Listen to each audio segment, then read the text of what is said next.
Welcome back to the London Free Press Podcast. Another very busy week in the city of London. Lots on the go. So if you've missed anything, don't forget, head over to the London Free Press, lfpress.com. And for breaking news, keep an eye on their Twitter at LF Press, and tons going on in the pages of the London Free Press as well. I'm really excited. I'm having deja vu. I've been here before. I'm going to talk to London Free Press sports reporter Ryan Payette. How are you? I'm doing pretty well. How are you? I'm ecstatic. Can you tell? I'm really excited. Yeah. You wrote a fantastic piece, and I hope I'm not jumping the gun. And if something goes sideways on us in the fall, everyone can fully blame me. But we got some very, very promising news with regards to the OHL and their return to play. Now, before anybody gets overzealous like I already have, things are going to look a little bit different to accommodate, at least for the first month. So what can you tell me about the return to play with the OHL, Ryan? Yeah, it's the old thing, like I'll believe it when I'm in the rink watching the puck drop on the ice. Yeah. But you have to make plans. I think people realize that with these buildings, they are going to start putting dates in their facilities. So the league, usually around the start of June, the OHL puts out their schedule. This obviously is a little bit later, but it is going to be different. Like Commissioner David Branch said, they took a page out of the NHL. And so this year for Knights fans, you will only see Western Conference teams. They will not play the home and home that they usually do with the Eastern Conference. So you won't see Ottawa, Barrie, Niagara, those sort of teams.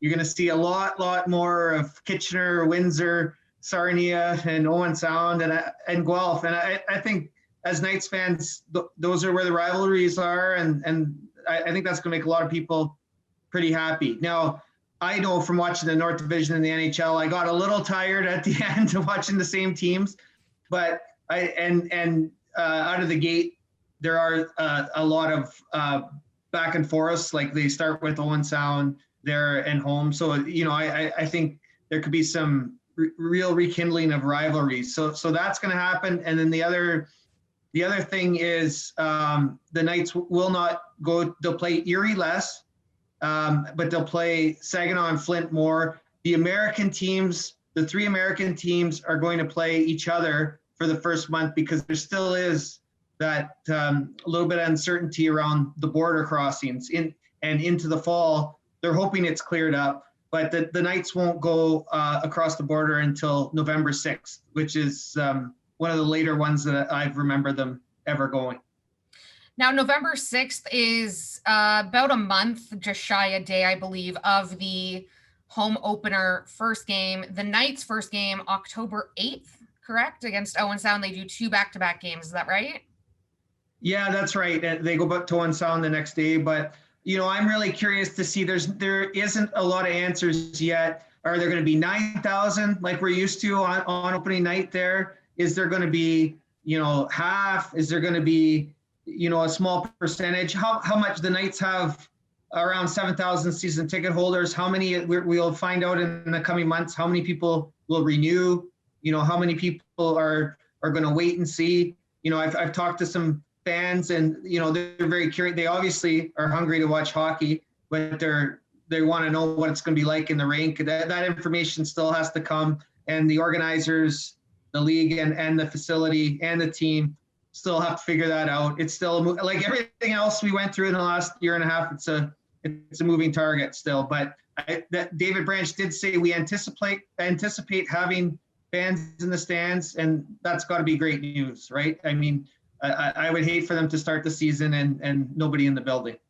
Absolutely. I think the reason I was so excited about this was because we are watching other leagues like NBA coming back to Toronto. The Blue Jays are talking about coming back to Toronto, and obviously OHL keeping a very close eye on what the NHL has been doing. So it did seem very promising. And at first I thought to myself, maybe it will be kind of like the NHL season that we've been watching.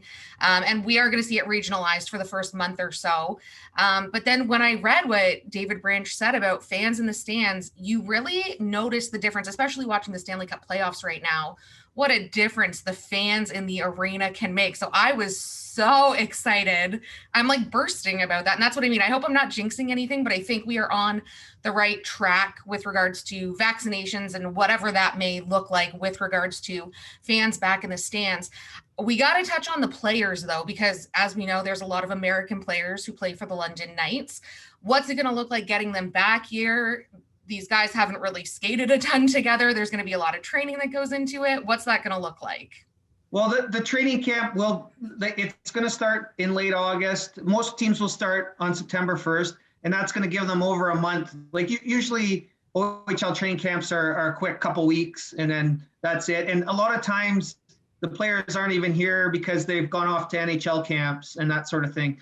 So it's going to be really interesting this year. The late start probably gives a chance to see, you're going to see probably everybody that doesn't make the NHL in the lineup. You know, I've covered a lot of years where the Knights would, you know, lose 3 of their first 4 or 5 out of the first 6 because the stars weren't here, and then they'd come back. So, it'll be interesting. I think most teams will be able to start right out of the gate quickly with that October start. Usually they start, in the later stages of September, get 5 or 6 games in before everybody comes back. As for getting the players across the border, you know the drill. We're still, they have to come and quarantine and that sort of thing right now. We don't know what's going to look in 2 months, but the American players that I've talked to are prepared for that, and they understand that. And, obviously, at that point, we're starting to see like you said, the vaccinations come up, that we'll be able to get them into billet homes, which was a huge concern last year. Remember, we were like last time we talked, we were talking about bubbles and hotels and dorms and that sort of thing.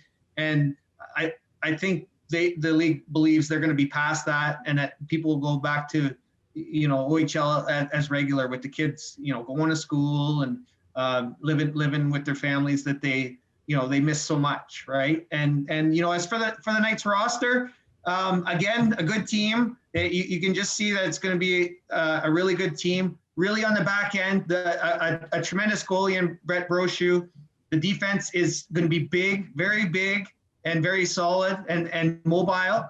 And then the forwards are going to be really interesting because it's other than Luke Evangelista and Antonio Stranges, who are 19 now. It's hard to believe. I think the last time I saw them, they were 17. but in person, and they're going to have a lot. The Knights have drafted very well in the last 2 years, and they have a lot of serious talent coming in up front. They're going to be young, so and that's some of the most exciting things. I remember when Pat Kane, Sam Gagner came in. These guys, you didn't know how many points they get up, and they put up a ton, right? And some of these kids, Landon Sim, Brody Crane, Ben Buchholz, DJ Smith's son Colton, they have they're 17 years old now. They spent the year training, so they're looking to put up big numbers too. Is there any disadvantage to the way things have been regionalized with the players? There's obviously certain players that we are going to have our eyes on with regards to London and the Knights, but there's also some other players that everybody's going to have eyes on, different teams like Kingston, who we won't be playing as much. Do you think that's going to be a detriment, or is it just kind of like we're just happy to get back on the ice and take what we can get at this point?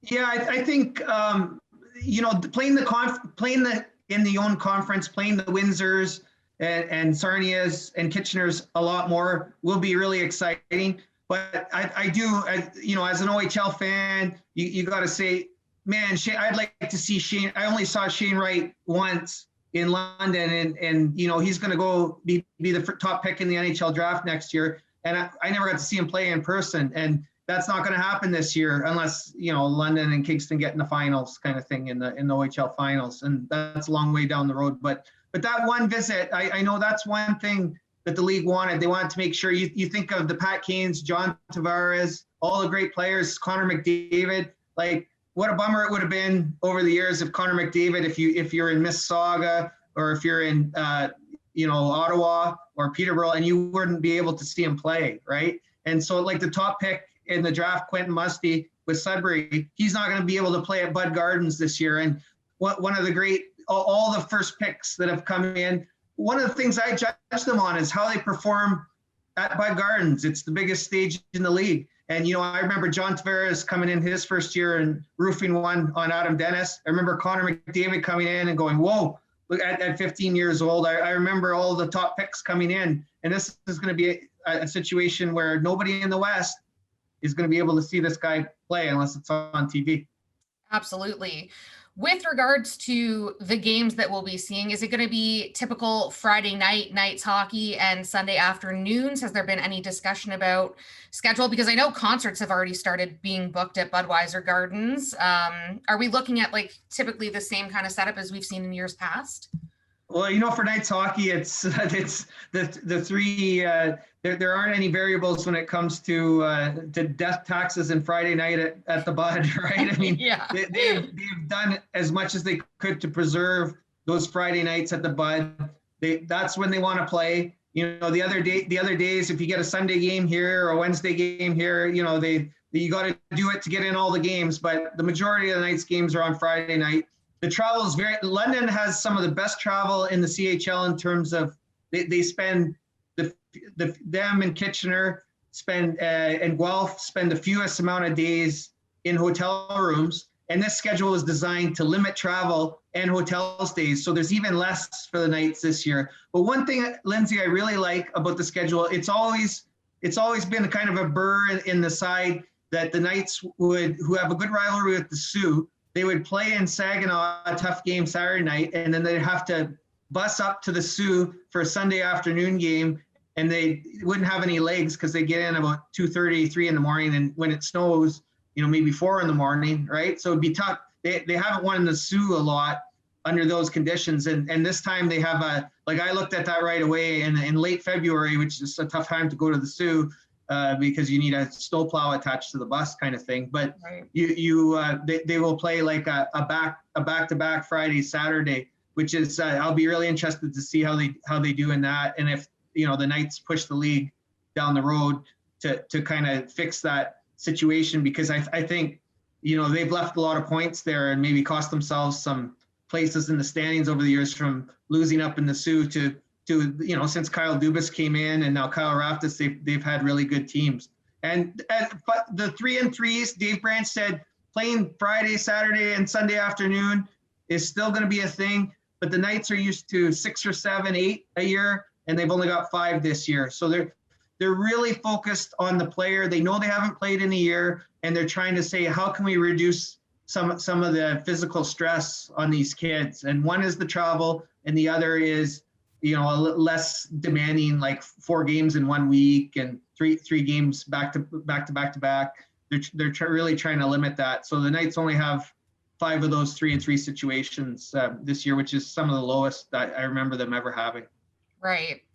We're running out of time here, Ryan, but as a fan, I have to know, was there any indication from David Branch as to when we'll have more definitive answers with regards to fans getting back in the seats and what that might look like? I know we're still a few months away from puck drop, but there's going to be a plan in place well before then. Any indication of a timeline? Because I know those tickets are going to be hot, especially if there's not 9,000 people allowed.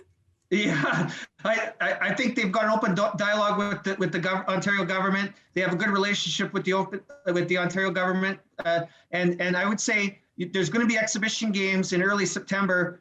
So I would say they have to make a decision in about August when they're gonna allow fans in the stands, and I think that's when you're kind of looking for. But I know that the Knights are starting to look at like how many people, how many season tickets are renewing. They're going through that process right now so that they can get a judge, because at some point maybe you got 7,000 season ticket holders and maybe only 3,000 people allowed in the rink. Then what do? Do you have to kind of split things up and change things? That needs to be determined well in advance of the season, like I'd say a month or month and a half in front of the season, so people, excited fans, don't feel like it's another bummer that we've had for a year and a half.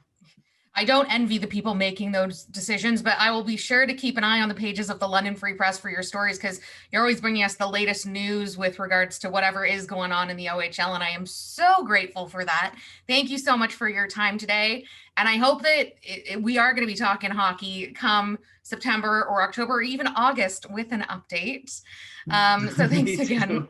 Yeah, thanks again, Ryan. I appreciate the time. Just a reminder, if you haven't subscribed to the London Free Press podcast yet, what are you waiting for? It's so easy. You'll get notifications as soon as they are uploaded. We are streaming all the time: Stitcher, Spotify, Apple Podcasts, Google Podcasts, YouTube, and of course over at lfpress.com. We will be back again next week with another edition of the London Free Press podcast. Until then, stay well.